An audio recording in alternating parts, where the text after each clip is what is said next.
దేశం ఆరోగ్యంగా ఉండాలంటే వైద్యులను సురక్షితంగా ఉంచాలని వైద్యులు తెలిపారు. కర్నూలు జిల్లా ఎమ్మిగనూరు పట్టణంలోని సోమప్ప సర్కిల్లో వైద్యులు నల్ల బ్యాడ్జీలతో నిరసన వ్యక్తం చేశారు. పశ్చిమ బెంగాల్లోని కోల్కతాలో ట్రైనీ వైద్యురాలిపై జరిగిన హత్యాచార ఘటన యావత్ దేశాన్ని ఒక్కసారిగా ఉలిక్కిపడేలా చేసిందన్నారు. ఇండియన్ మెడికల్ అసోసియేషన్ పిలుపులో భాగంగా ఎమ్మిగనూరు వైద్యుల ఆధ్వర్యంలో బాధితురాలికి న్యాయం చేయాలని కోరుతూ డాక్టర్లు నిరసన చేపట్టారు. మహిళలపై అఘాయిత్యాలు మానుకునేలా ప్రభుత్వాలు కఠిన చట్టాలు అమలుపరచాలని వారు కోరారు.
ఇక్కడ మనమందరం సమావేశం అయినాము.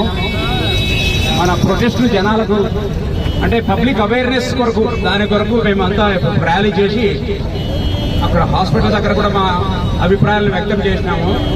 తర్వాత ఈ ఇన్సిడెంట్ ఎందుకనేది ఇంకా చాలా మందికి తెలియదు, ఏమి ఇబ్బంది అయింది ఏమనేది. ఇదేదో డాక్టర్లకు సంబంధించింది అనుకుంటున్నారు. అది డాక్టర్లకు సంబంధించింది ఒకటే కాదు. డాక్టర్లు ఎంత ఉన్నారు, ఎంత పర్సంటేజ్ ఉన్నారు, తక్కువ మంది ఉన్నారు. కానీ ఇప్పుడు పెద్ద విషయం ఏమంటే అమ్మాయిలకు రక్షణ ఉండాలి.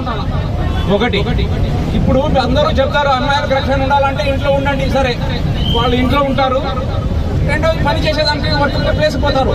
వర్కింగ్ ప్లేస్ లో కూడా పోయి అక్కడ హత్య చేయబడ్డం, అందులో అమ్మాయి అంటే గవర్నమెంట్ హాస్పిటల్ కాలేజీలో జరిగిందంటే ఇది చాలా చాలా చాలా అవమానం. నేరుగా మన దేశానికి స్వాతంత్రం వచ్చి మనం సెలబ్రేట్ చేయడం కూడా చాలా చాలా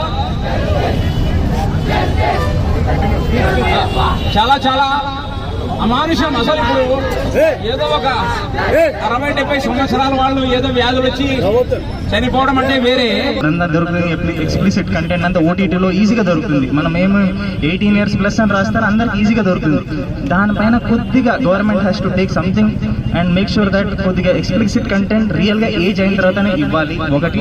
రెండోది, అదే పిల్లలకి నేను ఆ రోజు అడిగాను, ఒక అబ్బాయి దాంట్లో దుబాయ్లో ఉంటాడు, వాళ్ళకి అడిగాను, మీకు అక్కడ దీన్ని యూ హెరాసింగ్ అమ్మాయిల పైన ఎట్టించేది హెరాసింగ్ కేసు ఏమైనా ఉంటాయంటే అందరికి భయం. అందరికి తెలిసింది ఇది. ఇప్పుడు నేను ఈ రోజు ఏం మాట్లాడుతున్నా, ఎడ్యుకేటెడ్ అన్ఎడ్యుకేటెడ్ అందరికి తెలుసు. యుఏఈ కంట్రీస్ లో, దుబాయ్ లేకపోతే అరబ్ కంట్రీస్ లో ఎంత స్ట్రిక్ట్ గా పనిష్మెంట్.